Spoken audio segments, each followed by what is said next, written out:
Bismillah.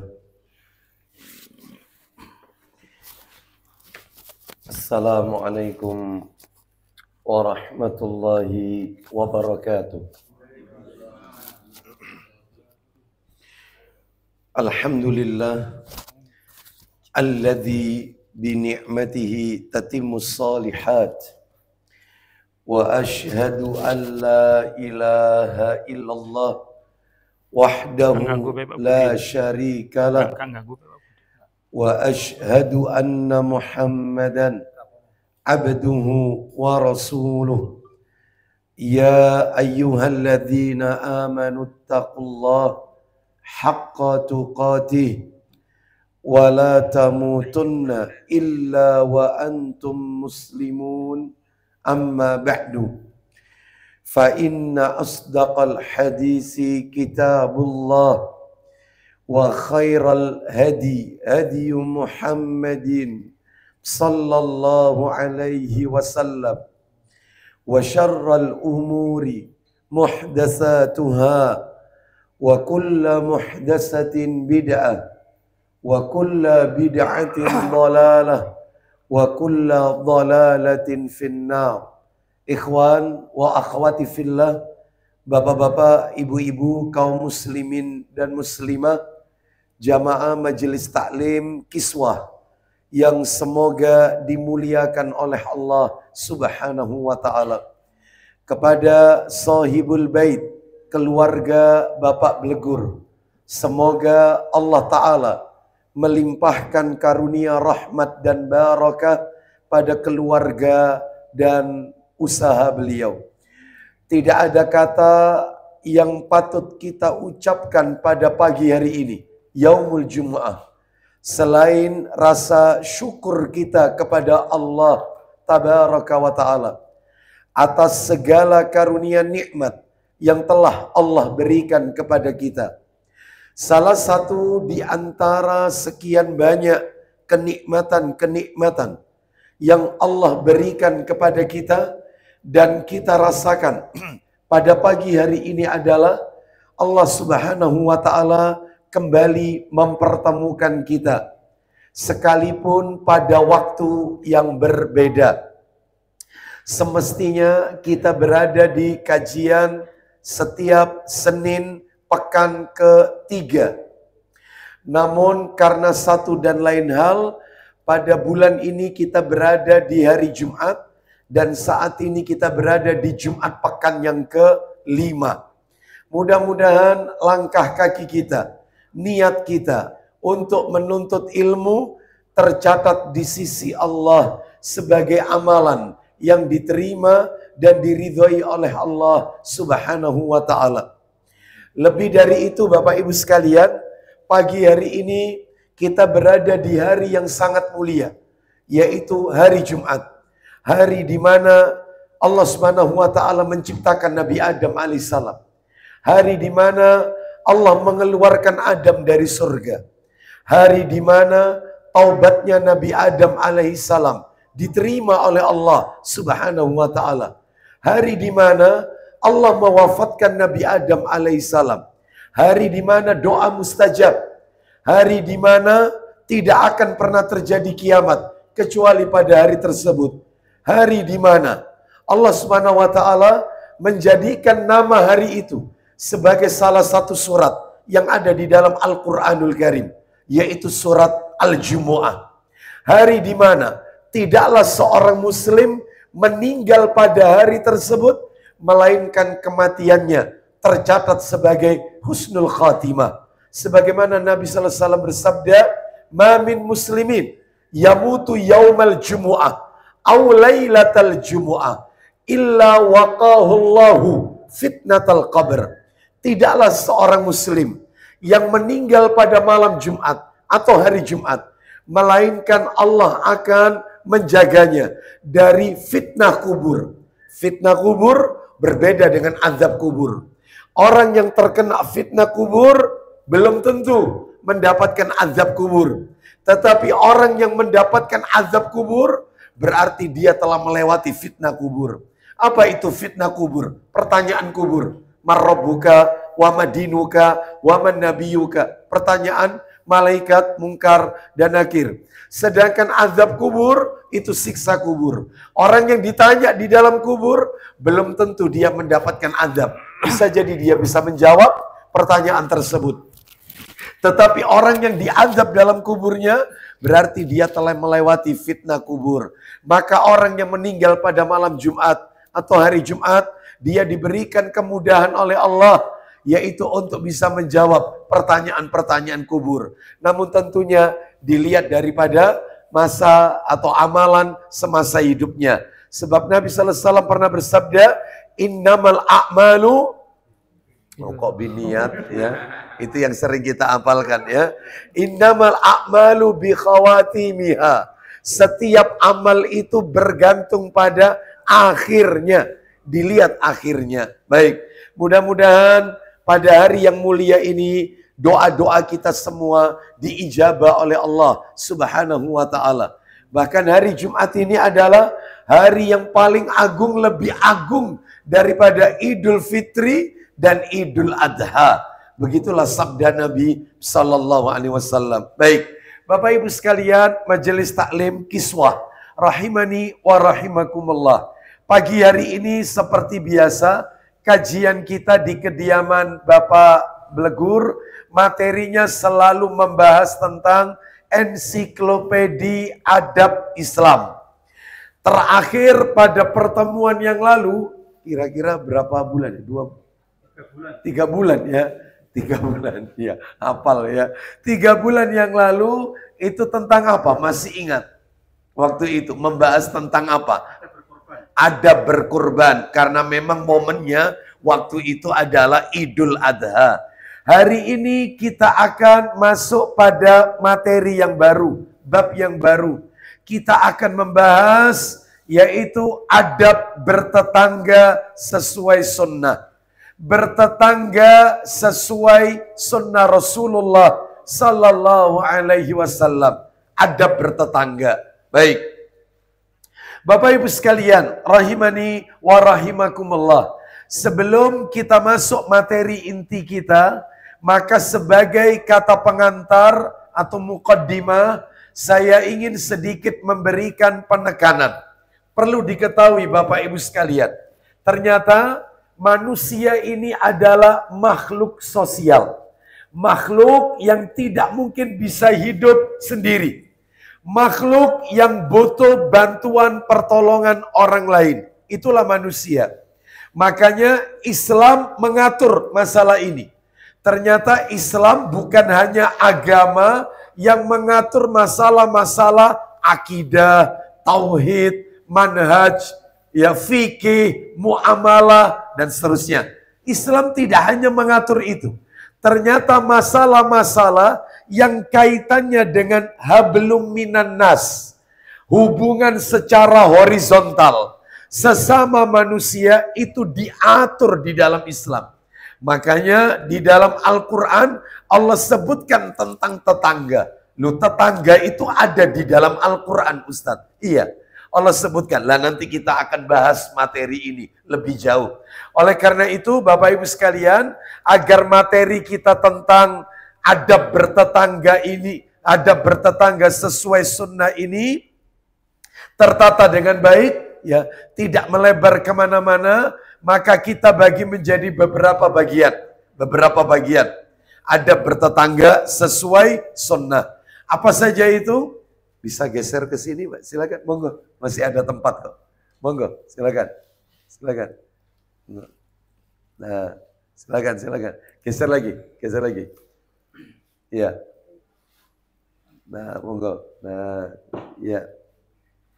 Bapak Ibu sekalian, rahimani wa rahimakumullah. Agar materi kita pagi hari ini tentang adab bertetangga sesuai sunnah itu tertata dengan baik, tidak melebar kemana-mana. Materinya kami bagi menjadi beberapa bagian. Ada 5 bagian yang akan kita bahas. Apa saja itu? Yang pertama adalah dalil-dalil tentang memuliakan tetangga. Mana dalilnya Islam memuliakan tetangga? Itu dulu. Mana dalilnya kalau Islam itu memuliakan tetangga? Itu nomor 1 yang akan kita bahas. Yang kedua yang akan kita bahas adalah definisi tetangga. Apa tetangga itu? Sebab ada yang mengatakan tetangga itu adalah 40 rumah samping kanan kita, 40 rumah samping kiri kita, 40 rumah di depan kita, 40 rumah di belakang kita. Nah, ini kalau diterapkan di pedesaan nggak cocok ini.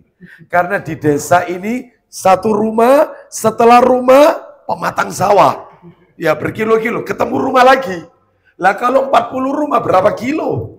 Ya, oleh karena itu kurang tepat. Lah terus definisi tetangga itu apa? Lah nanti kita akan bahas, yaitu materi nomor 2. Materi yang nomor 3, tips kiat-kiat. Nah ini. Tips kiat-kiat bertetangga sesuai petunjuk Rasulullah Sallallahu Alaihi Wasallam. Bagaimana sih bertetangga yang dapat pahala? Gitu ya. Bertetangga yang mengikuti contoh Nabi Sallallahu Alaihi Wasallam. Sebab Nabi ini suri tauladan terbaik. Dalam sisi apapun wajib mengikuti mencontoh Nabi. Jadi beliau ini pilot project, Bapak Ibu sekalian.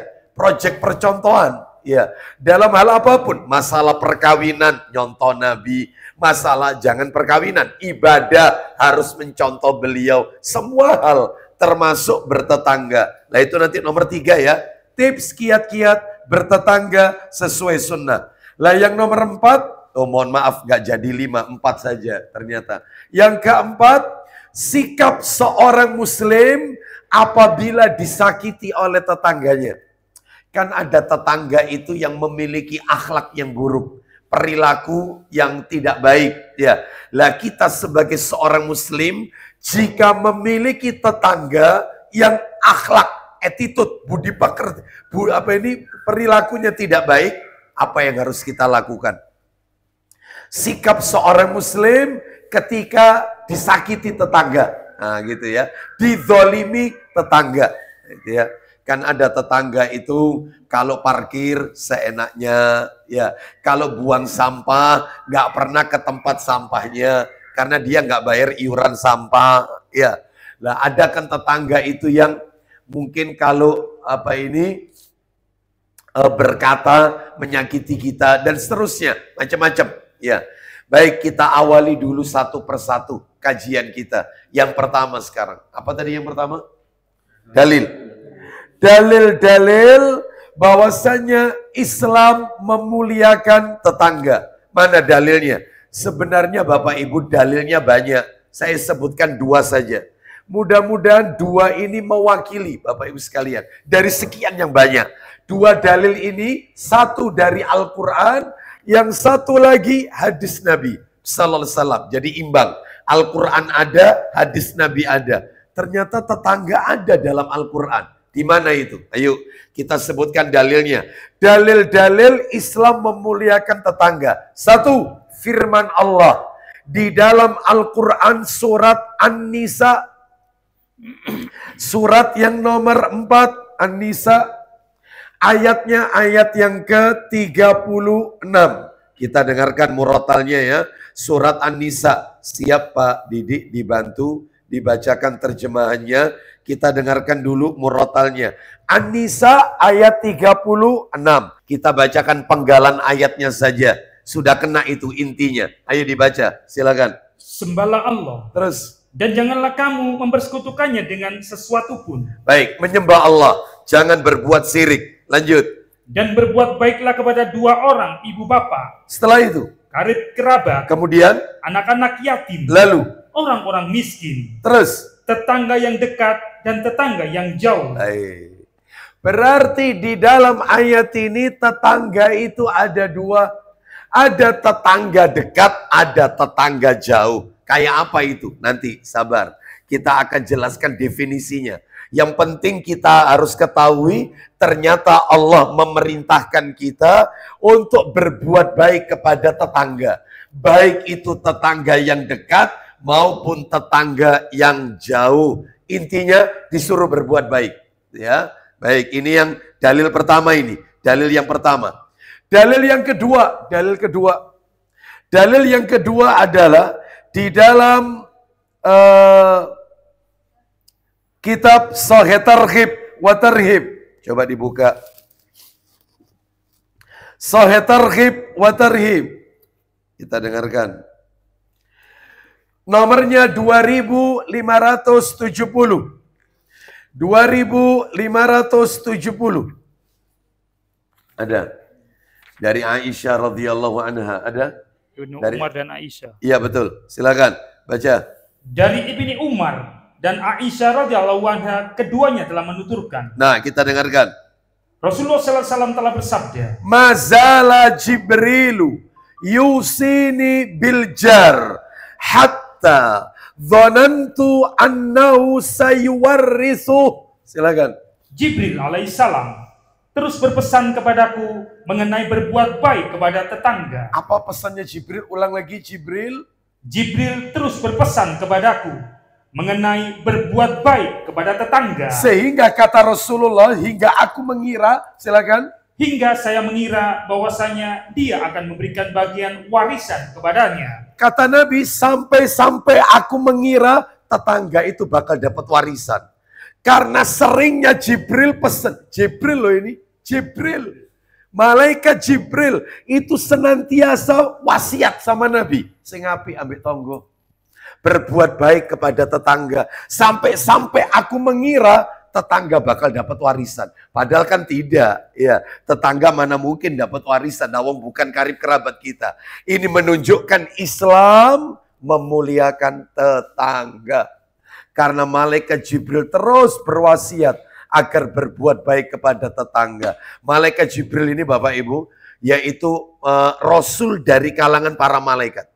Rasul dari kalangan para malaikat.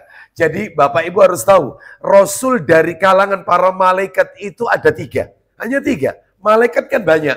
Banyak, ada malaikat Zabaniyah, ada malaikat Mungkar Nakir, ada malaikat pencabut nyawa, Malakul Maut. Yang kata sebagian orang Israel. Padahal ini penamaan Israiliyat. Nggak ada malaikat Israel. Yang ada itu adalah malaikat pencabut nyawa. Sebagaimana yang Allah sebutkan surat As-Sajdah ayatnya 11 atau 12 itu. Malakul Maut. Terus kemudian juga ada malaikat yang ada di kanan kiri kita. Orang mengatakan Raqib Atid. Padahal namanya bukan Raqib Atid. Raqib Atid itu bukan nama, tapi tugas. Nama tugas. Malaikat pencatat amal kebaikan dan malaikat pencatat amal keburukan. Jadi nggak ada nama Raqib Atid itu. Ini penamaan-penamaan yang berlebihan yang tidak bersumber dari hadis yang sahih. Ya, jadi kalau gitu guru-guru kita dulu salah. Ya, kita doakan aja semoga diampuni oleh Allah Subhanahu wa taala. Ya, lah dulu saya juga diajari guru saya, malaikat pencabut nyawa namanya Israel. Setelah belajar ternyata nggak ada. Nah, maka dalam hal ini ya kita doakan mereka karena jasa guru-guru kita maka tentunya sangat luar biasa, sangat banyak ya. Maka kesalahan yang sedikit jangan kemudian menggugurkan kebaikan yang begitu banyak. Baik, kita lanjutkan Bapak Ibu sekalian. Jadi malaikat, Rasul dari kalangan malaikat itu ada 3. Ada 3. Siapa itu? Jibril, Mikail, Israfil. Jibril, Mikail, Israfil. Makanya Bapak Ibu jangan kaget. Nabi itu kalau sholat malam, tahajud, doa istiftah. Itu Nabi nggak baca Allahumma ba'id baini. Nabi nggak baca kabira walhamdulillah atau ini wajah tu wajah. Bukan. Yang dibaca Nabi doa iftitah kalau tahajud adalah Allahumma Rabba Jibril wa Mikail wa Israfil. 3 nama malaikat Nabi sebut dalam doa beliau. Nah, karena apa 3 malaikat itu? Karena itulah Rasul dari kalangan malaikat. Jibril, Mikail, Israfil. Peniup sangkakala nanti di hari kiamat. Ya, bahkan Nabi Sallallahu Alaihi Wasallam pernah mengatakan terkait Israfil, andai kata kalian tahu apa yang aku ketahui, andai kata kalian tahu apa yang aku ketahui, niscaya kalian akan lebih banyak menangis daripada tertawa. Ya. Lalu sahabat bertanya, apa wahai Rasulullah yang Anda ketahui sedangkan kami tidak mengetahuinya? Saat ini Nabi masih hidup loh. Nabi masih hidup. Saat ini malaikat Israfil peniup sangkakala sudah mengarahkan kepalanya ke bumi dan meletakkan sangkakala di ujung bibirnya. Siap tunggu perintah saja. Kepalanya sudah ditundukkan dan sangkakalanya sudah. Sekarang. Ini kita sama Nabi 1400. Nabi sudah sekarang. Ini sekarang 1400 sekarang ini kita. Setelah Rasulullah SAW wafat. Nah, oleh karena itu maka dalam hal ini perbanyak amal soleh. Ya, kita tidak tahu kapan kiamat, yang tahu hanya Allah Azza wa Jalla. Karena ini perkara gaib. Kita tidak boleh menerka-nerka perkara gaib. Ya, karena ini yang tahu hanyalah Allah Azza wa Jalla. Tapi yang jelas kiamat itu hari Jumat. Kiamat itu hari Jumat. Itu riwayatnya Abu Dawud. Lah Jumatnya kapan? Wallahu a'lam. Ya, wallahu a'lam bishawab. Bahkan Nabi mengatakan, ngasih bocoran lagi. Selain hari Jumat, ya apa kata Nabi? Burung dan binatang melata di hari Jumat, burung dan binatang melata di hari Jumat, mereka tidak akan mengeluarkan suaranya hingga apabila mereka melihat matahari terbit, barulah mereka mengeluarkan suaranya. Karena mereka yakin Jumat itu nggak turun kiamat, nggak terjadi kiamat. Berarti kesimpulannya kiamat ini Jumatnya sebelum terbit.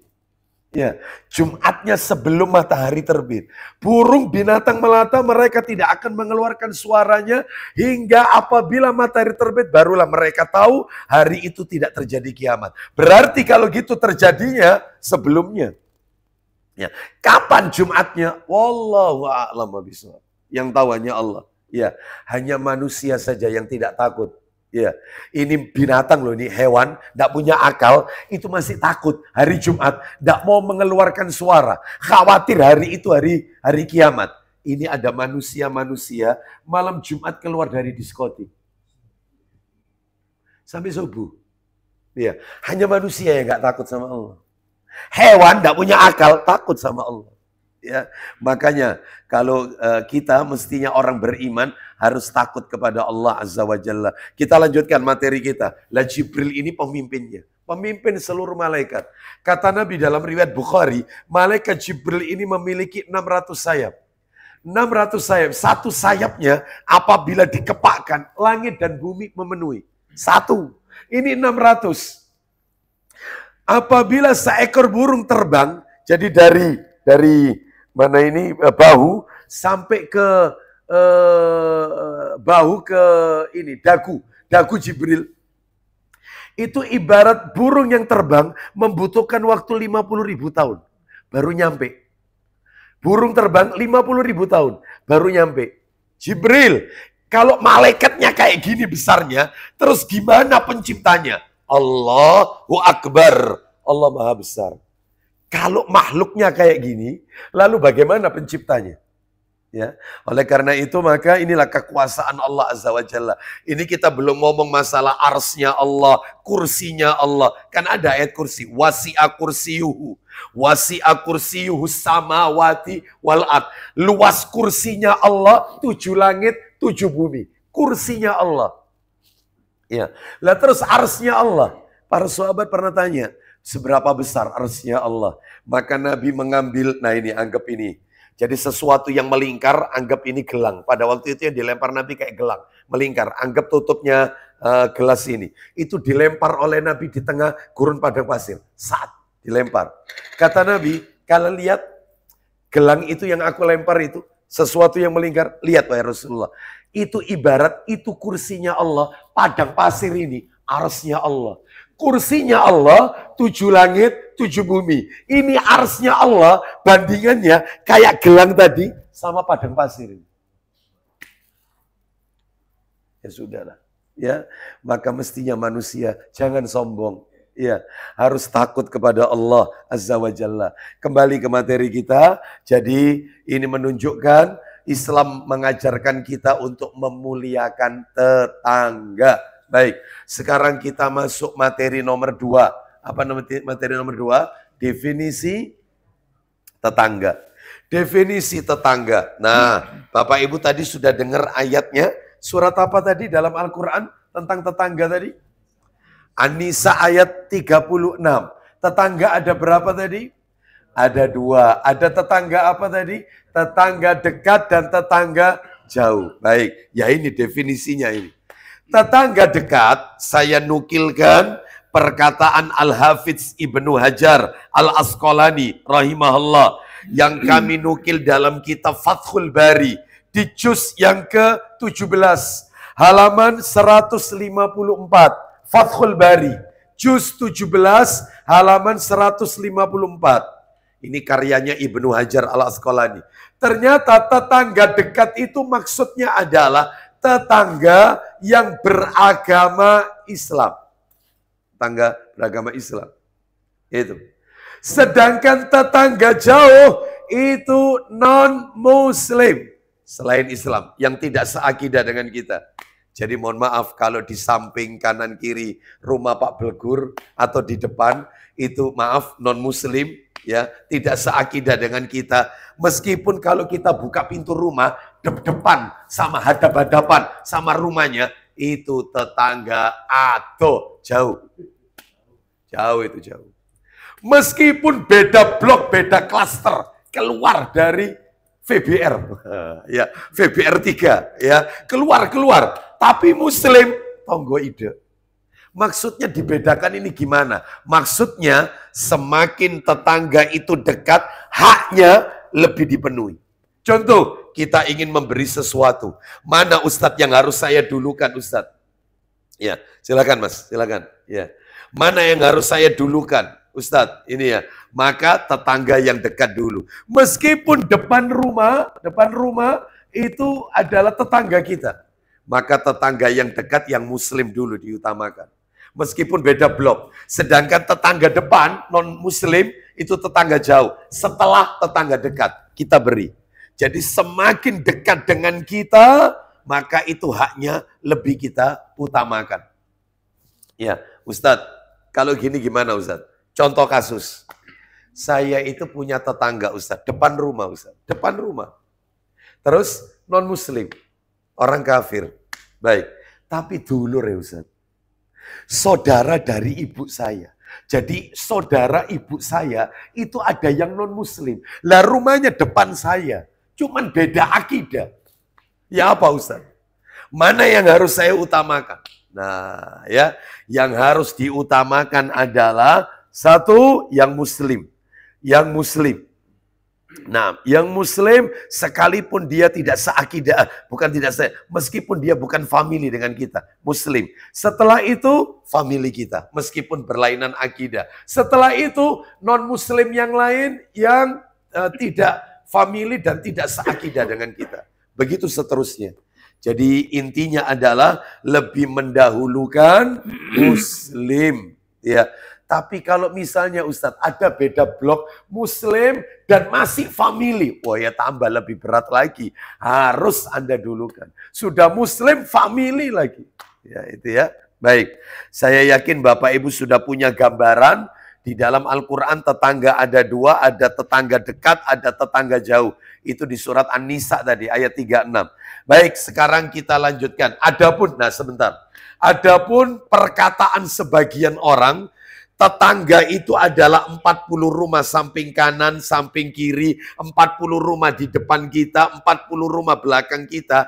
Ternyata pendapat ini dilemahkan oleh para ulama. Lemah. Dalilnya, pendapatnya lemah, dhaif. Ya. Yang benar itu adalah merujuk dalam Al-Quran. Tetangga dekat, tetangga jauh. Baik, sekarang kita lanjutkan yang nomor 3. Materi nomor 3. Tips kiat-kiat bertetangga sesuai sunnah. Tipsnya, kiat-kiatnya ada 9 Bapak Ibu. Ada 9. Tipsnya, kiat-kiatnya ada 9. Jadi kalau kita pengen bertetangga dapat pahala, ikuti 9 langkah ini. Ikuti 9 ini. Apa saja itu? 1. Memilih tetangga yang soleh.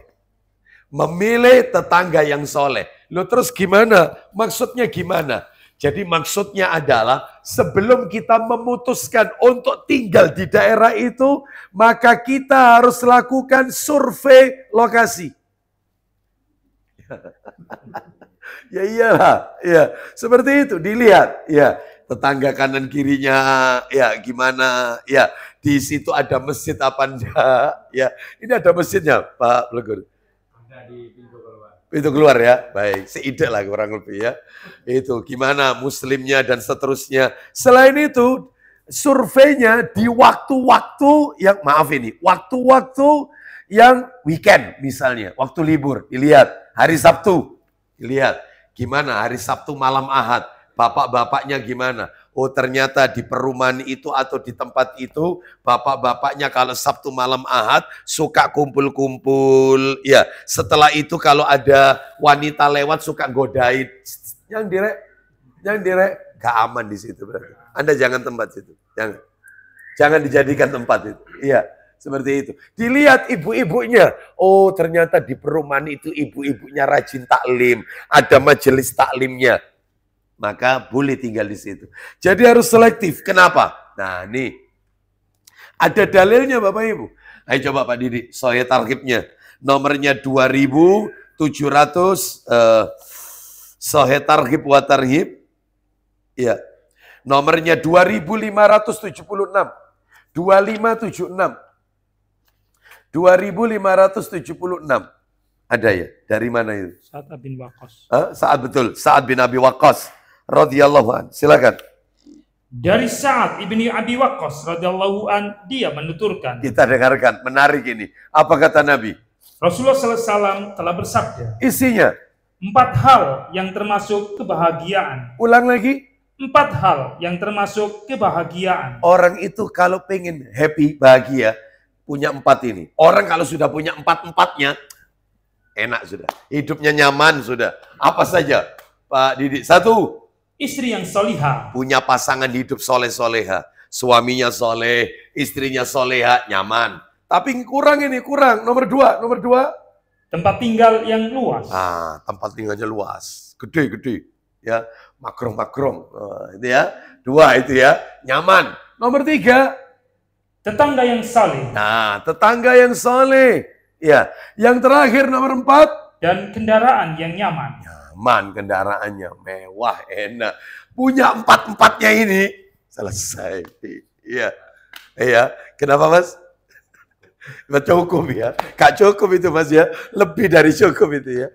Masya Allah. Baik, Bapak Ibu sekalian. Sekarang kita lihat. Mohon maaf ini, mohon maaf. Mobilnya mewah. Rumahnya besar. Tetangganya semua pada soleh. Ternyata pasangan hidupnya khianat. Kiamat. Kiamat. Ya. Suami istri soleh soleha. Ya. Tetangganya soleh soleha. Tetangganya. Rumahnya besar. Kendaraannya mogoan. Gak nyaman. Gak enak. Ya. Seperti itu. Contoh lagi. Ya. Ternyata suami istri soleh soleha. Rumahnya besar, kendaraan nyaman, mewah, sudah. Ya, ternyata tetangganya hasad, suka iri, dengki. Ya, tetangganya suka iri, dengki. Apabila ada tetangganya yang mendapatkan nikmat dari Allah Subhanahu wa taala, maka yang seperti ini tinggal di tempat itu nggak nyaman. Makanya orang nyaman itu punya 4-4-nya. Mudah-mudahan Allah karuniakan itu semua kepada kita. Baik, jadi nomor 1 ya, pilih tetangga yang soleh, yang nyaman. Ya, tetangga yang lingkungan yang nyaman, tetangga yang soleh, yang soliha, seperti itu. Bapak Ibu sekalian, mohon maaf sebelum kita lanjutkan nomor 2, saya kurang setuju sebenarnya kalau ada kalau ada sebagian teman-teman ikhwan yang punya ide membuat perumahan sunnah. Perumahan sunnah. Isine perumahan itu sing ngaji kabeh. Yang sudah taklim semuanya. Ya, seperti itu. Yang sudah kenal sunnah semua. Ya jenggotan, perempuannya bercadar dan seterusnya. Sudah taklim. Saya kurang setuju. Kenapa? Kesannya eksklusif. Tidak mau membaur masyarakat. Padahal Nabi menyuruh kita serawung. Membaur dengan masyarakat. Maka justru dengan kita membaur dengan masyarakat yang heterogen, maka itu ganjarannya besar. Lah nanti dalilnya kita dengarkan. Riwayat Ibnu Majah. Orang yang sabar, kata Nabi. Orang yang sabar tinggal di sebuah masyarakat yang dia sabar atas gangguan masyarakat itu. Diolok-olok. Ya, seperti saya dulu awal-awal tinggal di Sepanjang. Saya tinggal di Kletek. Saya makanya dari dulu nggak pernah tinggal di perumahan. Ya, saya tinggal selalu di desa. Ya, nanti lewat, jenggot lewat rek. Itu ya, seperti itu ya. Itu istri saya lewat, teroris, ninja, lewat. Ya, sudah sholat. Ya, tangan kita tasyahud awal-awal kita gerak-gerakkan ketika tahiyat. Oh itu jadi omongan itu ya. Sholat kok ganggu uang gak khusyuk ya. Ya sudah kita rubah diem aja. Loh enggak apa-apa Ustadz. Kita tahiyat enggak pakai gini, diem tok gini. Enggak apa-apa. Sah sholat Anda. Ini sunnah, ini bukan rukun ini. Ya, jari telunjuk diacungkan itu bukan rukun sholat. Jadi Anda duduk at-tahiyatul mubarakah, enggak pakai ngacungkan jari sampai assalamualaikum. Sah sholat Anda. Ini sunnah. Jadi boleh meninggalkan sunnah dalam rangka kemaslahatan. Sehingga saya tidak goyang-goyangkan lagi. Diam aja gini. Sudah. Yes. Itu pun jadi omongan. Alhamdulillah wis insaf rek wong. Ya, harus sabar memang. Harus sabar. Ya, seperti itu. Nanti macam-macam. Makanya dalam hal ini ya membaur saja, jangan eksklusif ya. Baik, kita lanjutkan. Jadi nomor 1 tadi memilih tetangga yang soleh. Nomor dua adalah senantiasa berlindung kepada Allah dari tetangga yang jahat. Ada doanya Bapak Ibu. Ada doanya itu. Doa minta perlindungan. Ada. Senantiasa berlindung kepada Allah dari tetangga yang jahat. Gimana doanya Ustadz? Nih. Saya akan bacakan doanya. Nanti Pak Didik siap baca terjemahannya. Kita baca sama-sama nanti. Coba Pak Didik dibuka. Sahih Targhib wa Tarhib nomor 2556. 2556. 2556. Ya, silakan. Dari Abu Hurairah radhiyallahu an bahwa Nabi sallallahu alaihi wasallam sering mengucapkan. Nah, kita dengarkan ini doanya. Ya, ayo saya bacakan, tirukan sama-sama. Allahumma inni a'udzubika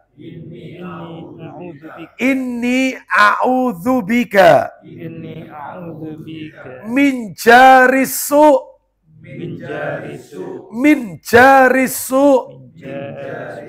fi daril muqamah.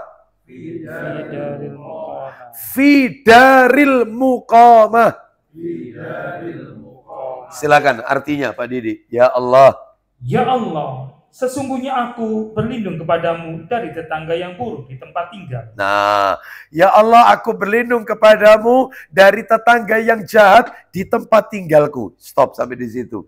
Ada lagi doa yang lebih lengkap Bapak Ibu.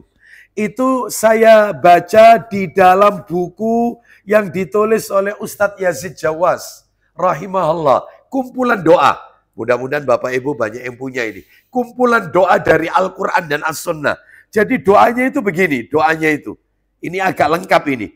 Allahumma inni a'udzubika min yaumissu. Ya Allah, sesungguhnya aku berlindung kepadamu dari hari yang buruk. Wa min lailatissu, dari malam yang buruk. Wa min sa'atissu, dari saat waktu yang buruk. Ya. Terus wa min sahibissu, dari teman yang buruk. Maksudnya teman yang buruk, teman yang suka memata-matai. Ya itu ya, seperti itu. Dari teman yang buruk. Terus wa min jarisu fi daril muqamah, dan dari tetangga yang jahat di tempat tinggal tetapku.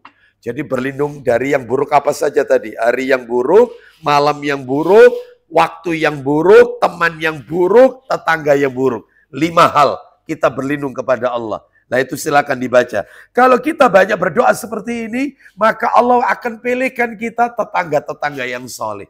Ya, baik. Nomor tiga. Ada tisu ya? Tisu nggak? Ah, bisa minta tolong Mas Khairul. Jazakallah khair. Iya. Yang ketiga adalah mencurahkan segala bentuk kebaikan. Mencurahkan segala bentuk kebaikan. Apa saja itu segala bentuk kebaikan? Coba dibuka Pak Didi. Sahih Targhib wa Tarhib. Nomor 2700. 2700. Dibuka. Poin B. Dibaca yang A dulu dari mana? 2700. Sahih Targhib wa Tarhib. Silakan. Dari Abu Hurairah radhiyallahu an bahwasanya Rasulullah SAW telah bersabda. Baik, langsung poin B-nya dibaca. Hakul muslim alal muslim situn. Silakan. Hak muslim atas muslim yang lainnya ada 6. Nah ini 6 ini yang harus kita curahkan untuk saudara kita, tetangga kita ya, atau saudara kita yang lain sesama muslim. Apa saja itu? Haknya muslim. Jadi Anda punya hak yang harus saya penuhi. Saya punya hak yang harus Bapak Ibu penuhi. Tiap kita ini punya hak 6 yang harus kita penuhi. Apa saja? 1. Ada yang bertanya, apa itu wahai Rasulullah? Apa itu wahai Rasulullah? Silakan. Beliau menjawab, Ya. apabila kamu menjumpainya, Ya. maka ucapkanlah salam. Salam. Kalau ketemu sama saudara kita, tetangga kita lewat, ucapkan salam. Assalamualaikum Pak. Kalau muslim. Nah kalau bukan muslim Ustaz, boleh enggak ucapkan pagi Pak, sore Pak? Boleh. Enggak apa-apa. Ya, diperbolehkan. Nyampaikan salam. Terus kemudian yang kedua, bila ia mengundangmu, maka penuhilah. kalau dia punya hajat undang kita, datang. Datang penuhi undangannya. Selama undangannya tidak ada di dalamnya perbuatan yang melanggar syariat. Kalau misalnya di dalamnya itu ada hal-hal mungkar Ustaz. Ya, contohnya ini ya, contoh laki perempuan tidak ada hijab misalnya campur baur, atau misalnya lagi ada musik dan seterusnya ya, maka kita tetap datang sebelum acara atau sesudah acara, tetap datang ya, tapi sebelum atau sesudah acara seperti itu. Terus yang ketiga, apa haknya muslim? Lanjut. Bila ia meminta nasihatmu, maka nasihatilah. Kalau ada tetangga kita minta nasihat, maka kita berikan dia nasihat. Minta solusi ya, maka kita menjadi problem solving, yaitu pemecah masalah. Terus lanjut. Bila dia bersin lalu memuji Allah, maka bertasmidlah untuknya. Nah, kalau tetangga kita bersin atau saudara kita bersin, mengucapkan tahmid, alhamdulillah, maka kita disuruh mengucapkan tasmid. Apa itu tasmid? Yarhamukallah. Jadi tasmid itu ucapan yarhamukallah. Terus yang bersin, doakan kita juga. Yahdikumullah wa yuslihu balakum. Contoh, tetangga kita Kristen. Bersin, haji, pakai hamdalah lagi, fase lagi. Alhamdulillah. Kan ada non-muslim yang fase-fase. Ada. Terus apa yang kita ucapkan? Tidak boleh yarhamukallah, tapi doa yang nomor 2. Yahdikumullah wa yuslihu balakum. Semoga Allah memberimu hidayah dan memperbaiki keadaan dirimu. Nah, jadi didoakan hidayah. Tidak boleh didoakan yarhamukallah. Jadi intinya Bapak Ibu, kita ini kalau sama mereka non-muslim, yang tidak boleh kita doakan untuk mereka itu cuma 2. Ampunan sama rahmat. Ya, misalnya mereka ternyata ada yang meninggal. Kita takziah, bela sungkawa. Ya, terus kita doakan. Mudah-mudahan diampuni dosanya oleh Allah. Allahumma gfirlahu warhamhu. Nggak boleh. Nggak boleh. Ya, cuma 2 ini aja. Tapi kalau didoakan urusan dunia, mudah-mudahan Pak usahanya tambah sukses. Mudah-mudahan anak-anak panjenengan pinter-pinter berhasil kabeh niru bapak. Boleh. Pokoknya doa dunia boleh. 2 doa yang enggak boleh. Doa ampunan sama didoakan rahmat. Enggak boleh. Makanya mereka kalau ucapkan salam, RT-nya Nasrani. Assalamualaikum, 17 Agustus ini. Malam tirakatan ngasih sambutan. Assalamualaikum warahmatullah. Dijawab Ustaz? Enggak perlu. Cukup dijawab waalaikum. Waalaikum. Ya, seperti itu ya. Baik.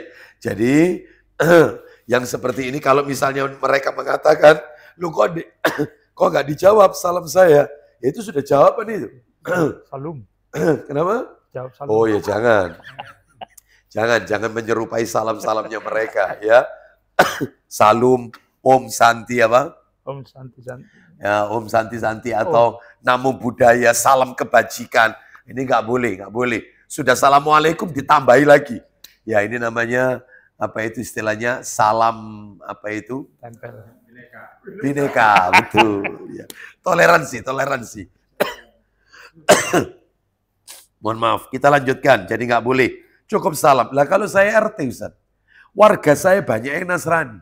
Ya apa Ustaz? Maka tetap assalamualaikum saja. Nggak perlu ditambah salam yang lain. Karena Nabi pernah melewati suatu kaum. Di situ ada Muslim, ada Yahudi, ada orang musyrik Mekah. Nabi lewat cukup mengucapkan assalamualaikum. Tanpa mengucapkan salam-salam agama mereka. Nah seperti itu. Baik, kita lanjutkan. Terus lanjut Pak Didi. Apalagi? Bila ia sakit, maka jenguklah dia. Loh Ustaz, tetangga saya Nasrani sakit. Dijenguk Ustaz, jenguk. Boleh enggak Ustaz, tetangga saya Nasrani sakit, tak ruqyah? Tak bacakan Al-Ikhlas, Al-Falak. Boleh.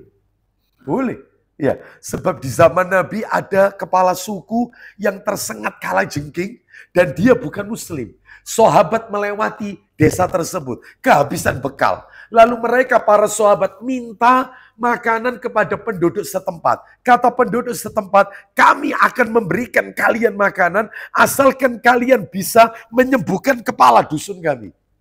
Loh kenapa memangnya sakit? Loh sakitnya apa? Disengat kalajengking. Mana kepala dusun kalian? Begitu dihadapkan, cuma dibaca Al-Fatihah. Dengan izin Allah, diusap sembuh. Langsung dikasih hadiah 30 ekor kambing. Lah sahabat gak mau nerima. Loh 30 ekor kambing. Kita harus lapor ini sama Rasulullah. Apakah yang kita lakukan ini benar apa salah? Lapor kepada Nabi. Ternyata kata Nabi, apa kata Nabi? Boleh kalian lakukan itu dan masukkan bagianku dari 30 ekor kambing tersebut. Boleh. Seperti itu. Jadi meruqyah itu boleh. Meskipun mereka non-muslim. Atau didoakan mudah-mudahan kamu sembuh. Lah kalau mereka meninggal kita mengucapkan innalillahi. Boleh. Boleh. Karena innalillahi itu tidak ada unsur doa. Artinya innalillahi wa inna ilaihi rajiun itu ya semuanya milik Allah dan akan kembali kepada Allah Azza wa Jalla. Jadi nggak apa-apa mengucapkan istirja innalillahi ya. Yang nggak boleh itu ucapan doa. Ustadz kalau saya nggak baca apa-apa, ikut tok bela sungkawa. Ikut tok. Selama di situ tidak ada upacara misa, ya, maka Anda boleh datang. Tapi kalau di situ ada misa, Anda diem tok, nggak ikut ngapa-ngapain, nggak baca apa-apa, nggak boleh. Berarti Anda ikut ritual mereka. Maka Anda mundur pulang, nanti setelah selesai silakan takziah, bela sungkawa. Jadi nggak boleh ini ya, mereka pasti ada upacara-upacara kematian. Baik kita lanjutkan. Sekarang yang keempat. Masih ada. Ini. Hak-hak muslim. Masih ada. Tinggal sisa satu. Karena ada 6. Selain menjenguk orang sakit, yang ke-6. Silakan. Dan bila dia mati, maka iringilah jenazahnya. Kalau meninggal, iringi jenazahnya. Kalau muslim. Kalau orang kafir, non-muslim nggak boleh Pak. Nggak boleh ibu-ibu sekalian. Nggak boleh. Wong kata Nabi, kita kalau melewati kuburan mereka, kuburan Cina, kuburan orang-orang kafir yang ada salibnya, ya kuburannya. Itu kata Nabi, percepat perjalanan, percepat. Gak boleh terus lambat, apalagi istirahat di situ. Gak boleh. Harus bercepat. Karena dikhawatirkan akan menimpa fitnah mereka menimpa kepada kalian. Maka dipercepat. Ya, mungkin kendaraan kita laju kecepatannya agak ditambah. Lah kalau pas macet ada di situ, Ustaz. Ya, seperti waktu itu, ya perjalanan saya mau tak ngisi kajian daerah Pacet, karena ada teman-teman kita bangun masjid di sana di dekat Pasar Ubalan. Itu ada masjid namanya Masjid NU. Ya, NU itu bukan Nahdlatul Ulama, Masjid Nuansa Ubalan namanya ya, Masjid NU, Masjid Nuansa Ubalan. Saya mau ngisi taklim kena macet di makam Cina Mojosari. Lihat samping kanan, lo kuburan Cina. Ini kalau berdasarkan hadis Nabi, saya harus mempercepat. Lah ini macet, ini apa? Terkondisikan. Motornya ditinggal. Iya, ya jangan. Ya terus istighfar, astagfirullah. Ya, nggak boleh. Lah ini malah dikubur satu pekuburan. Ya, kayak makam Keputih. Nah, seperti itu. Mestinya dibatasi tembok itu. Sekalipun dipisah dengan jalan paving. Yang ini muslim, yang ini non-muslim. Nggak boleh. Karena masih satu lokasi. Harus dipisah dengan tembok. Mestinya begitu. Makanya mudah-mudahan kita nanti jika ditakdir oleh Allah wafat, maka dimakamkan di pemakaman khusus muslim saja. Khusus Islam. Malah. Udah. Wadah kok ada. Nggak harus ke Mekah Maklah ya. Ya, baik kita lanjutkan. Yang nomor 4. Memberi tetangganya makanan terlebih dahulu jika seorang fakir miskin. Kalau tetangganya miskin, ya dikasih. Kasih makanan. Mana dalilnya? Saya kasih dua dalil. Ayo dibuka Sahih Targhib nomor 2562. Nabi bersabda, laisal mu'minul ladzi yashba'u wa jaruhu ja'i'a. Silakan. 2562 dari Ibnu Abbas radhiyallahu anhuma. Silakan. Dari Ibnu Abbas radhiyallahu anhuma bahwasannya dia menuturkan. Ya. Rasulullah SAW telah bersabda. Isinya. Bukanlah disebut mukmin sejati. Terus ulang lagi. Bukanlah disebut mukmin sejati. Orang yang kenyang, sedangkan tetangganya kelaparan. Nah, jadi dia kenyang, tetangganya kelaparan. Kata Nabi itu bukan mukmin sejati. Mukmin sejati itu yang berbagi kepada tetangganya yang miskin. Saya kasih satu lagi dalil. Coba Sahih Muslim. Nomornya 2625. Nomor asli nih ya, Sahih Muslim nomor 2625. Ya, atasnya 4759 atasnya. Ayo dibaca dari Abu Dzar. Dari Abu Dzar radhiyallahu an dia berkata, ya, kekasih saya Rasulullah SAW pernah berpesan kepada saya, idza tabakhta maraqan fa'aksir ma'ahu. Silakan. Apabila kamu memasak kuah sayur. Ulang lagi. Apabila kamu memasak kuah sayur, maka disuruh memperbanyak, lanjut. Maka perbanyaklah airnya. Kenapa? Lalu lihatlah jumlah keluarga tetanggamu dan berikanlah sebagainya kepada mereka dengan baik. Jadi kalau masak diperbanyak airnya. Masak rawon misalnya, ya airnya sak timbo, dagingnya sak on. Ya, ini keterlaluan kalau gini ya. Kan sing penting banyune Ustaz. Loh enggak lah ya. Ya. Ada enggak tetangga itu goreng ikan asin sa-RT bau semua. Kasih tetangga kita, berbagi ya. Perbanyak airnya, berikan kepada tetanggamu, incip-incip. Nah, ya, seperti apalagi kita pulang dari luar kota, bawa oleh-oleh, buah tangan, berikan kepada tetangga. Itu Islam mengajarkan demikian. Terus nomor 5. Lah ini yang kadang-kadang kita tidak paham ini. Kadang-kadang jarang ini kita lakukan. Padahal ini Nabi ajarkan. Nomor 5, mendahulukan, menawarkan kepada tetangga terlebih dahulu. Saya ulang. Mendahulukan, menawarkan kepada tetangga lebih dahulu sebelum kepada yang lain ketika ingin menjual sesuatu. Jadi sebelum diiklankan, itu ditawarkan ke tetangga. Kan ada grup RT. Mobilku tak jual, yang minat japri ya. Tetangga. Ternyata ditunggu sepekan, 2 pekan, nggak ada yang minat, baru iklan. Ya. Biasanya kadang-kadang tetangga itu ya, lu Pak, mana mobilnya? Laku Pak. Lu laku piro Pak? Sekian. Kak ngomong-ngomong Pak. Ya. Nah, tetangga dulu diinfokan. Rumahku mau tak jual, luas sekian, lebar sekian, panjang sekian. Ya, harga sekian, silakan yang minat japri. Ya, seperti itu. Tetangga dulu sebelum naik ke iklan. Mana dalilnya? Dalil Ibnu Majah. Sampai kayak gini diajari sama Nabi. Agama mana yang bahas kayak gini detailnya? Kalau ndak Islam. Iya. Gak ada agama lain bahas seperti ini. Sampai masalah cebok, masuk kamar mandi kaki kiri, keluar toilet kaki kanan. Ketika buang hajat, tidak boleh menghadap kiblat, tidak boleh membelakangi kiblat. Agama mana ngatur kayak begini? Kalau tidak Islam, hanya Islam. Istimewa Islam ini. Ya, ayo dibuka Ibnu Majah, nomornya 2493, 2493. Ibnu Majah 2493. Nomor asli itu Ibnu Majah 2493 dari Ibnu Abbas, silakan. Dari Ibni Abbas radhiyallahu anhuma, Ya. dari Nabi sallallahu alaihi wasallam, beliau bersabda, Man kanat lahu ardun fa arada bai'aha falya'ridha ala jarihi. Silakan. barang siapa memiliki tanah kemudian ingin menjualnya, Maka hendaklah ia tawarkan kepada tetangganya. loh, tetangganya dulu ditawarkan sebelum diiklankan. 7 ya, yang ke-6, mohon maaf, 6. Yang ke-6, tidak melarang tetangga, tidak boleh melarang tetangga untuk menyandarkan kayu di dinding rumah kita. Tidak boleh melarang tetangga untuk menyandarkan kayu di dinding rumah kita. Maksudnya apa ini Ustaz? Kalau tetangga kita lagi bangun, renov, lalu dia otomatis meletakkan tangganya ke dinding rumah kita. Atau mungkin dia suaranya bising, apalagi kalau sudah motong keramik. Ini sudah suaranya berisik, ini polusi kemana-mana kan? Nah, jangan dilarang, jangan. Sebab ada tetangga itu yang terlalu kaku. Ya, ini tukangnya dodok jedok.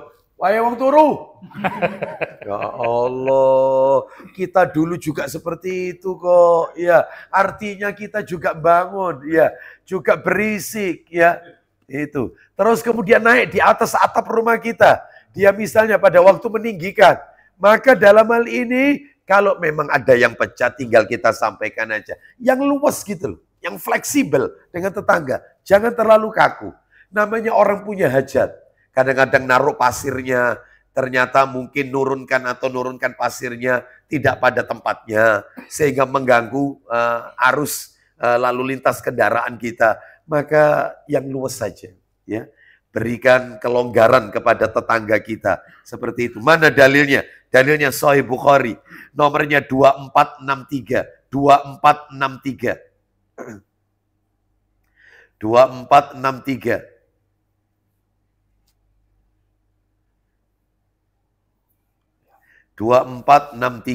Silakan. Dari Abu Hurairah radhiyallahu an, bahwa Rasulullah sallallahu alaihi wasallam bersabda, isinya, janganlah seseorang melarang tetangganya untuk menyandarkan kayunya di dinding rumahnya. Nah, seperti itu. 7. Lah, ini yang horor. Nomor 7 ini horor ini. Apa nomor 7? Tidak merusak kehormatan tetangga dan tidak boleh mencuri barang tetangga. Tidak boleh merusak kehormatan tetangga dan tidak boleh mencuri barang tetangga. Kan ada tetangga itu yang kena penyakit klepto. Suka ngambil barang tetangganya. Dan semua orang sudah pada tahu kalau sudah pertemuan biasanya arisan PKK, RT gitu ya, kan ketempatan. Itu mesti ada barang yang hilang. Dan semua orang tahu, si Jobo. Ya. Kenapa? Karena dia kena penyakit ini. Maka dalam hal ini nggak boleh yang kayak gini. Contoh lagi, ada tetangga itu yang seperti, seperti keluarga dekat. Jadi kalau dia datang itu, Assalamualaikum, Waalaikumsalam, itu langsung masuk. Masuk langsung buka kulkas kita. Kon duwe apa? Kon masak apa dino iki? Kitchen set itu dibukai sama dia. Ada enggak orang kayak begini? Ada. Ada tetangga itu kalau bertamu ke rumah kita, kerasan. Bahkan makanan, satoplesnya di bangku. Tapi kalau kita ke rumahnya dia enggak keluar, segelas air enggak keluar. Ada. Terus gimana ini kayak gini Ustaz? Sabar. Enaknya hidup bertetangga, punya tetangga kayak begini itu ladang amal buat kita, ya, ladang amal. Baik, jadi tidak boleh merusak kehormatan. Kayak apa Ustaz merusak kehormatan? Nih, horornya itu dalilnya ini. Ayo Pak Didi, Sahih Targhib wa Tarhib, nomornya 2549. dari Miqdad bin Al-Aswad radhiyallahu an 2549. 2549. Baca. Dari Al-Miqdad bin Al-Aswad radhiyallahu an ia berkata, Ya, silakan. Rasulullah SAW telah bersabda kepada para sahabatnya, Isinya. apa yang kalian katakan tentang zina? Mereka menjawab, kata haram. Nabi, sebentar, kata Nabi, menurut kalian zina itu gimana? Zina itu gimana? Terus apa kata para sahabat? Mereka menjawab haram. Haram. Terus Telah diharamkan oleh Allah dan Rasulnya. sampai Maka ia haram hingga hari kiamat. zina sekali haram, haram sampai kiamat. Terus kata Nabi. Ia menuturkan, Nah. kemudian Rasulullah SAW bersabda, Nah, ini poinnya. Apa kata Nabi? sungguh seseorang berzina dengan 10 wanita. Orang berzina dengan 10 wanita, 10 wanita itu dosanya masih lebih ringan. Padahal dosa besar loh zina ini. Bahkan hukumannya rajam loh. Kalau sudah pernah menikah kan dirajam. Itu 10 wanita dia zina, ya, dengan 10 wanita itu dosanya lebih ringan daripada Dosanya lebih ringan atasnya daripada dia berzina dengan seorang perempuan tetangganya. jadi istri tetangga itu bandingannya 10 wanita selain tetangga. Bayangkan, berarti Ustadz kalau gitu kesimpulannya orang yang berzina selingkuh dengan tonggo, tetangga, itu 10 kali lipat dosanya dengan zina 10 wanita. 10 kali 10, seperti 100 kali lipat. Satu wanita kayak 10. Sekali berzina, dia selain istri tetangganya. Lah di masyarakat ada istilah rumput tetangga lebih hijau daripada rumput halaman rumah sendiri. Makanya hati-hati. Terutama kalau misalnya acara-acara halal bihalal, jangan campur baur. Malam tirakatan 17-an, ojo campur baur. Gue liri-lirian. Iya, nggak usah. Bujuni ku ayu, bujuni ku. Iya. Nggak boleh. Haram ini hukumnya. Makanya hati-hati, ini berat. Terus masalah mencuri, gimana?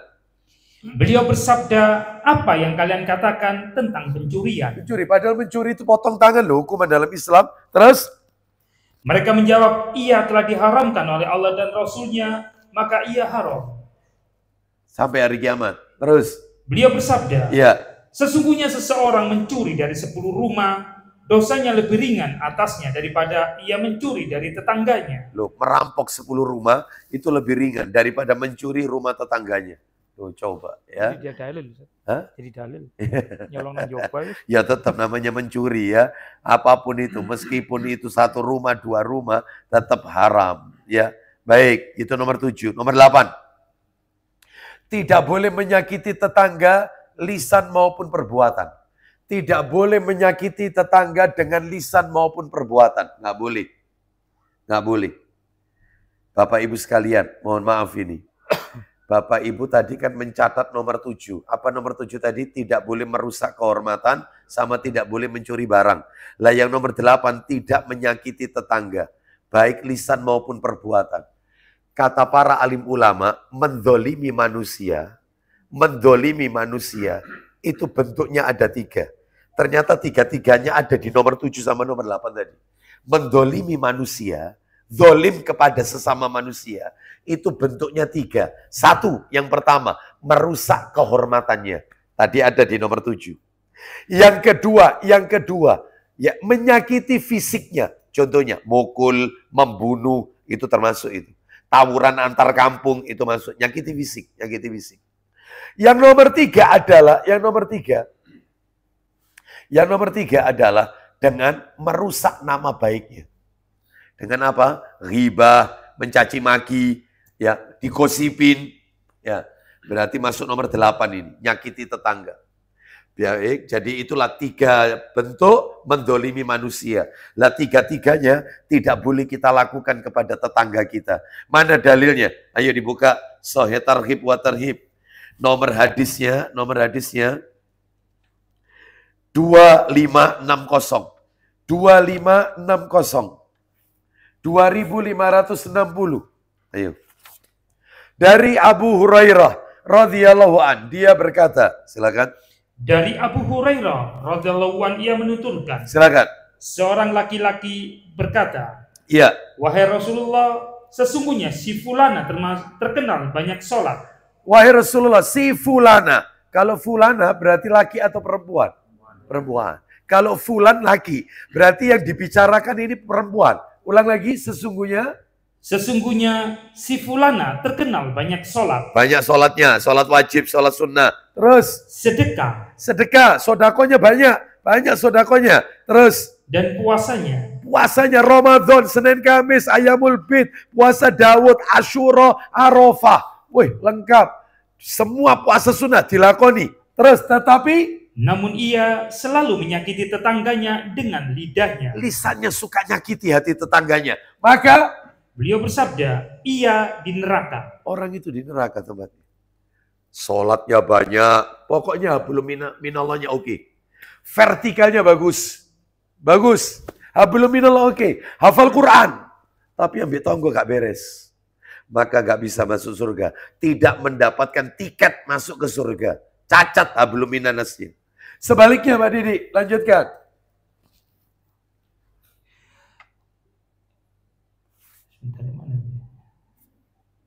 Ia berkata, ya Rasulullah, sesungguhnya si fulana terkenal sedikit puasa. Puasanya dikit, Ramadan toh, hanya Ramadan.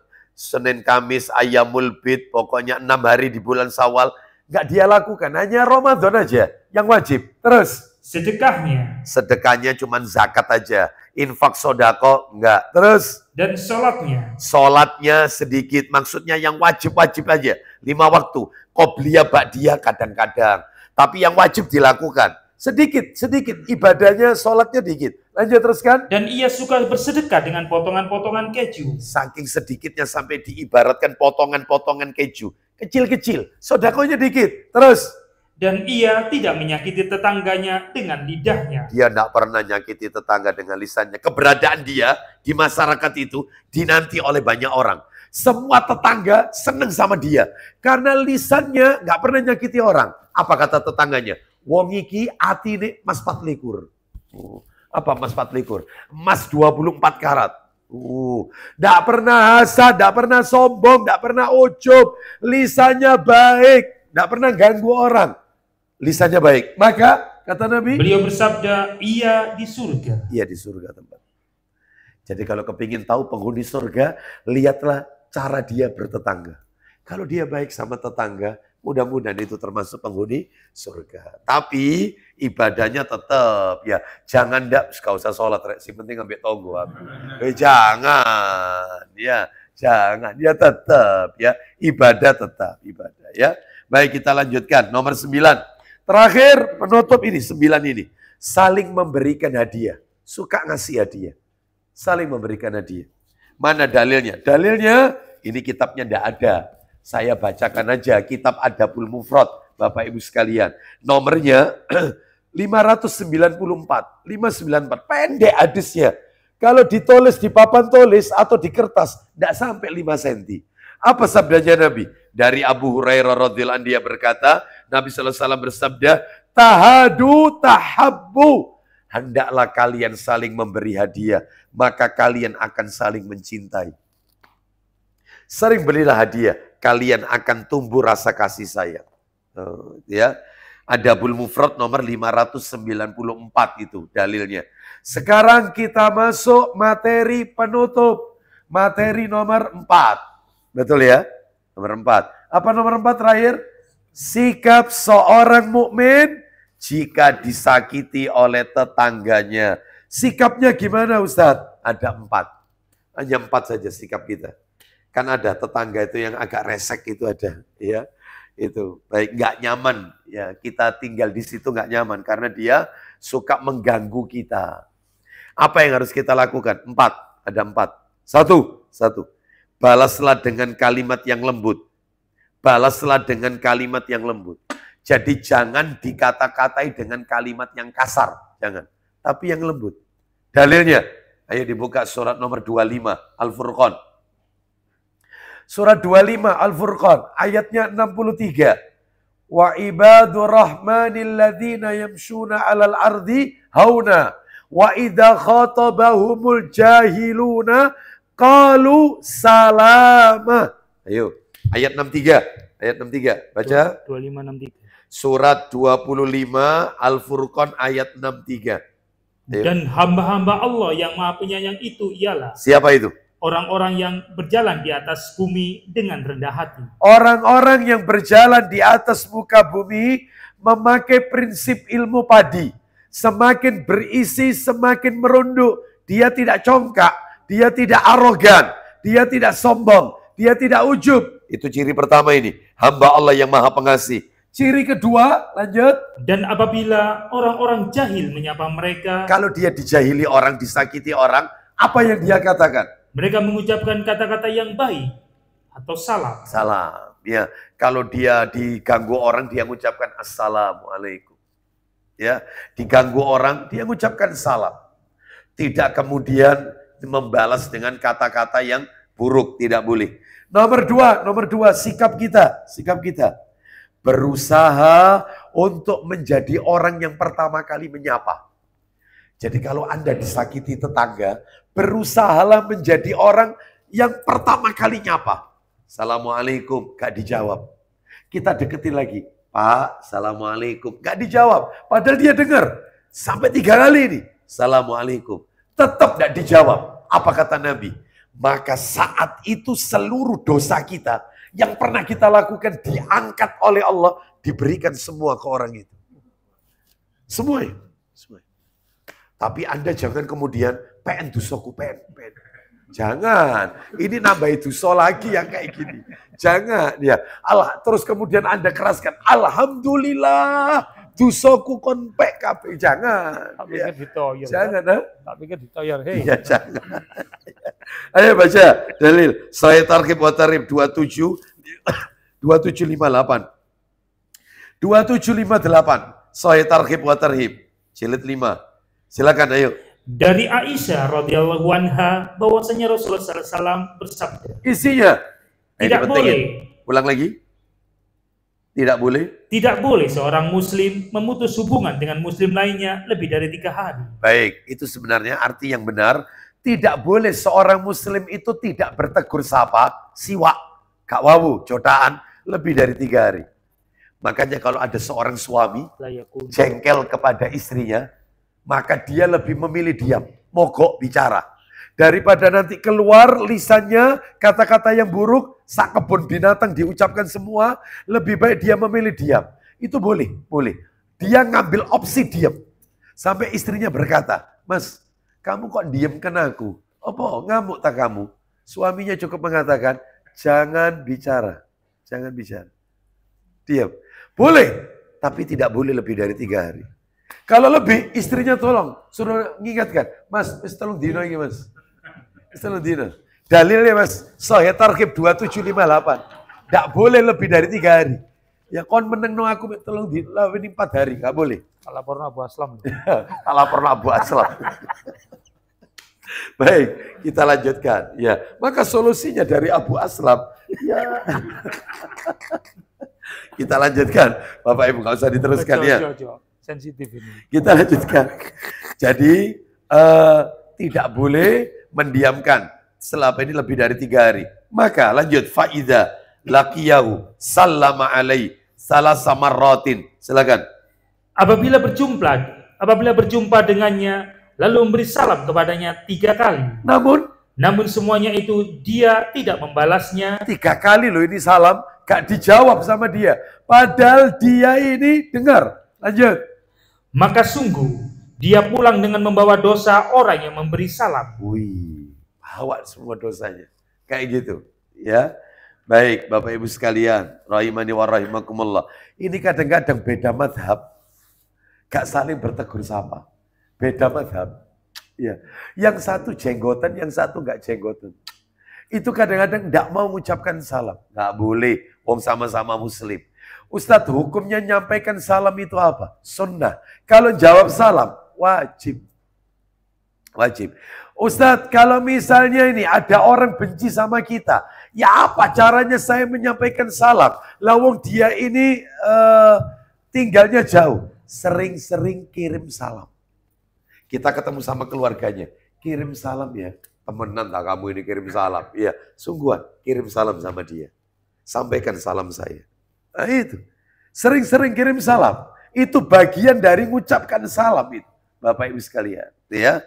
Baik, kita lanjutkan. Nomor 3, sabar. Harus sabar. Ketika diganggu tetangga, harus sabar. Lah ini dalil yang tadi saya janjikan di depan. Makanya kita harus rawung sama orang. Tidak boleh eksklusif. Tidak boleh. Ayo dibuka Ibnu Majah. Nomor 4032. 4032. 4032. 4032. Ibnu Majah. Ya, Ibnu Majah 4032. Ya. Silakan. Ibnu Umar. Silakan. Dari Ibnu Umar radhiyallahu anhu dia berkata, Rasulullah SAW bersabda. Silakan langsung aja. Orang mukmin yang berbaur atau berinteraksi dengan manusia. Nah ini poinnya. Ulang lagi. Orang mukmin yang berbaur atau berinteraksi dengan manusia. Terus. Dan bersabar atas perbuatan buruk mereka. Sabar atas kejahatan mereka. Pahalanya, lanjut. Lebih besar pahalanya daripada seorang mukmin yang tidak berbaur atau berinteraksi dengan manusia dan tidak sabar atas tindakan buruk mereka. Nah, campur dengan orang, bercampur, berinteraksi ya. Maka pahalanya lebih besar asalkan kita sabar. Terakhir, 4, maafkan mereka. Maafkan. Ya, percuma. Buat apa kita tidak maafkan? Tidak ada manfaatnya. Maafkan saja. Wong Nabi itu loh, kalau diganggu fisiknya nggak pernah marah. Jadi Bapak Ibu sekalian, marah itu ada yang terpuji, ada yang tercela. Marah terpuji itu marah karena Allah. Kalau marah tercela itu marah bukan karena Allah. Contohnya, Nabi, lihat Nabi. Nabi dikatakan penyair gila, gak marah. Nabi diludahi, dilempari batu, sampai berdarah-darah. Diusir dari kota Mekah. Lahir di Mekah, penduduk Mekah diusir sampai pindah ke Madinah. Nabi gak ngamuk, gak marah. Malaikat penjaga gunung nawarkan agar gunung itu ditimpakan kepada mereka, orang-orang kafir. Nabi menolak tawaran malaikat. Loh sudah kurang apa? Tapi begitu agama Allah diacak-acak, ngamuk. Lah kita ndak. Sunnah Rasul diolok-olok, kita ndak. Apa ini nggak marah? Ya, ayat Allah diolok-olok, kita ndak marah. Giliran fisik kita, masalah duniawi kita diusik, marah. Mobil dibaret, ngamuk. Istri ndak masak, ngamuk. Masakan istri kasinan, ngamuk. Wah, ini marah yang tidak terpuji. Ada yang kira-kira kayak gini? Ya, ada ya. Tentunya ada, tapi di sini ndak ada. Ya. Di sini soleh-soleha semuanya, ya. Di sini suami sabar, penyayang semuanya di sini, ya. Baik, kita lanjutkan. Jadi saya kalau lihat di Saudi itu saya lihat perilaku mereka, masya Allah. Saya pernah naik taksinya Camry. Ini baru gres ini, taksi tapi duduk saya. Ternyata begitu di lampu merah, bersebelahan dengan mobil lain, yang mobil itu mobil lama itu. Ternyata orang sana kan gerusa-gerusu, cepet-cepetan, mintanya itu cepet-cepet. Dan tidak sabaran kalau itu. Belum hijau, sudah ngebel-ngebel, ting-ting gitu. Lah ini ternyata spionnya mobil Camry ini kena, pecah. Itu kaca dibuka, kacanya dia yang nabrak juga dibuka. Assalamualaikum, waalaikumsalam. Ada. Males. Bismillah. Ya, gimana ini apa? Wes, gak apa-apa. Terus. Saya coba kayak begini. Waktu di Panjang Jiwo. Lupa handrem saya. Mundur saya. Sudah, nabrak belakang. Astagfirullah. Saya handrem, saya keluar. Orangnya keluar. Assalamualaikum. Apa? Assalamualaikum. Waduh. Gak bisa diterapkan, gak bisa. Karpu kepingin kayak Saudi gitu loh ya. Akhirnya gini Pak, gini baik ya. Ayo kita minggir aja Pak, kita mendolimi orang banyak, itu banyak yang antri. Kita minggir aja merapat, ayo kita lihat kondisi mobilnya. Baik, sudah merapat, silakan Pak, dilihat. Apa ada yang tergores atau gimana, Bapak minta bengkel di mana, sudah ini KTP saya sudah, terserah panjenengan. Tidak ada apa-apa, tidak ada pesok, tidak ada gores atau apa. Baik. Clear Pak ya, clear ya. Saya minta maaf Pak ya, saya minta maaf. terima kasih Pak atas pengertiannya. Assalamualaikum. Lain kali jangan diulang. Tetap gak dibahas. Jangan HP-an. Mobil itu jangan HP-an. Iya Pak, saya salah. Aku salah. Memang pada waktu itu ada lagi mau buka HP lupa. Itu ya. Nah, gak iso diterapno kayaknya. Gak iso. Maksud saya kepingin kayak di Saudi gitu loh ya. Enak kan. Assalamualaikum. Loh, selesai. Baik. Jadi maafkan aja mereka. Mana dalilnya? Ayo dibuka. Sahih Targhib wa Tarhib. Jilid 5 nomor 2536. 2536. 2536. 2536. Ayo dibaca.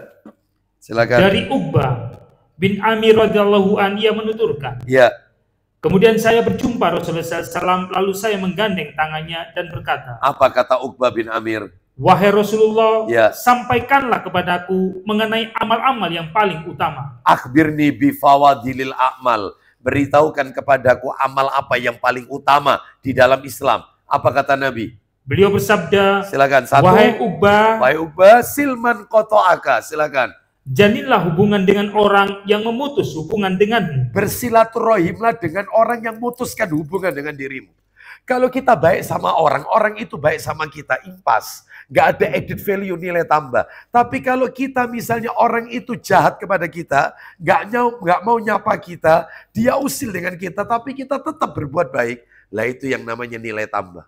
Nonton bola saja kalau skor akhir 0-0, pasti penonton kecewa. 1 sama, kecewa. Yang diinginkan penonton ada kesebelasan yang menang. 2-1. Sip. Orang hidup juga begitu. Kau jahat, tak balas baik. Kau mutus aku datang ke rumahmu, pintu rumahmu kau tutup. Gak apa-apa. Kau tetap tak telepon, nanyakan kabarmu. Itu mestinya. Jangan diputus. Itu. Jalinlah hubungan dengan orang yang memutuskan hubungan dengan dirimu. Nomor 2. Berilah orang yang tidak memberimu. Berikan hartamu kepada orang yang pelit dengan dirimu. Malah kita kasih. Yang terakhir. Wa'fu amman dzalamaka. Maafkanlah poin yang B. Poin yang B. Artinya poin B. Poin B. Artinya di poin B. Nah silakan. Dan maafkan orang yang menzalimimu. Nah, maafkan orang yang mendolimimu. Jadi maafkan aja. Ya, tidak perlu kita membalas keburukan mereka dengan keburukan yang sama. Wallahu a'lam bishawab. Demikian apa yang bisa kami sampaikan. Semoga menjadi tambahan ilmu yang bermanfaat. Mudah-mudahan bisa kita amalkan dalam kehidupan kita sehari-hari, terutama dalam bertetangga. Ini karena waktunya sudah hampir 10:30, hari Jumat ini ya. Waktunya sholat Jumat ya. Baik, dan tentunya saya ada persiapan untuk Jumat khutbah dan seterusnya ya. Baik, demikian kita tutup, kita akhiri dengan kafaratul majelis. Bulan depan tetap jadwalnya atau pindah lagi jadwalnya? Nanti saya diinfokan. Gitu ya. Kita akhiri. Wassallallahu ala nabiyyina wa ala alihi washabihi wasallam. Subhanakallahumma wa bihamdika asyhadu an la ilaha illa anta astaghfiruka wa atubu ilaik. Wa akhiru da'wana anil hamdulillahi rabbil alamin. Assalamualaikum warahmatullahi wabarakatuh.